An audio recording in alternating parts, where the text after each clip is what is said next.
सभी भक्तजनों को जय श्रीमन नारायण। कुछ ऐसे लोग हैं जिनको कष्ट मिले तो क्या कहते हैं, भगवान हमारे साथ बहुत बुरा किए, ऐसा नहीं करना चाहिए था। और सुख मिले तो क्या कहते हैं, ये मैंने किया, ये जो मकान है ये मैंने बनवाया। यानी जो अच्छा कार्य होता है उसको आप क्या कहते हैं कि मैंने किया, बड़ी गर्व के साथ बोलते हैं। यदि बुरा हुआ तो कहते हैं कि भगवान किए, भगवान को ये नहीं सुहाया। तो जरा सोचिए कि कोई पिता अपने बच्चे को कष्ट देना चाहेगा? नहीं। वैसे ही भगवान राम हमारे परम पिता हैं, वो कष्ट नहीं देते हैं। हमारे और आपके अच्छे बुरे कर्म ही हमको दुख और सुख देते हैं। कैसे? जैसे कि अच्छा कर्म किए तो पुण्य बनकर आया, जो कि हमको सुख दे रहा है। यदि हम बुरा कर्म किए तो वही पाप बनकर आया, जो हमको दुख दे रहा है। इसलिए भगवान पर दोष न लगाएं, ये हमारे कर्मों का फल है। और हमारे और आपके जीवन का क्या लक्ष्य है, कुछ पता नहीं है। बस खाना पीना सोना, बैंक बैलेंस जमा करना, ये जीवन का लक्ष्य नहीं है। हम वैसे ही कार्य करते हैं जैसे कि एक आदमी रोड पर चल रहा है, उससे पूछिए कि भैया कहाँ जा रहे हैं, कुछ पता नहीं, बस जा रहे हैं, मंजिल पता नहीं है, बिना डोर की पतंग। तो हमारे और आपके जीवन का लक्ष्य क्या है? दो ही लक्ष्य है, पहला परमार्थ करना, दूसरा मोक्ष की प्राप्ति। इसका अर्थ परमार्थ करना यानी भगवान के बनाए मार्ग पर चलना, हमारा आपका जीवन शास्त्र सम्मत हो। दूसरा 84 लाख योनि में भटकने से मुक्त हो जाएं। बार बार जो हम 84 लाख योनि में भ्रमण करते हैं उससे छुटकारा पा जाना।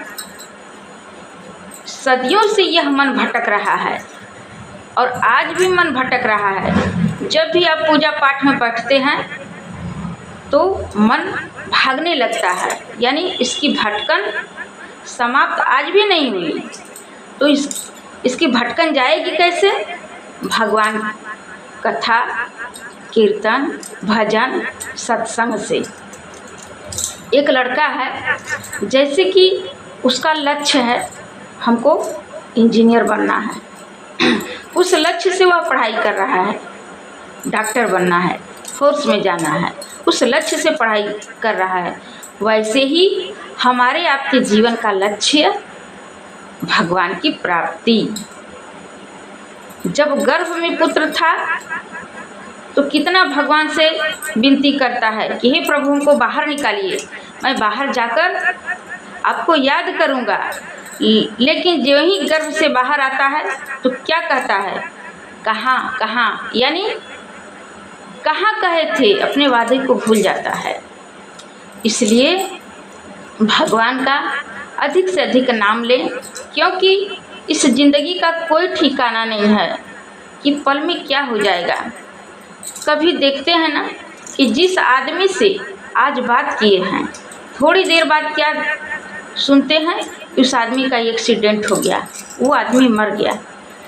वैसे ही मेरा और आपका जीवन है, ये ज़िंदगी का भी कोई ठिकाना नहीं है कि पल में क्या हो जाएगा। वैसे ही तैयारी करके रखनी चाहिए।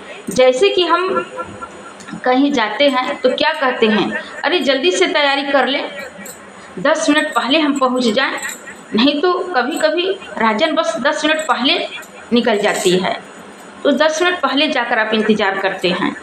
वैसे ही मौत की तैयारी भी आप 10 मिनट पहले कर लीजिए कि कब हमारी मौत हो जाए। कोई गारंटी नहीं है कि हम जब बूढ़े होंगे तभी मौत होगी। इसलिए हमेशा सतर्क रहिए।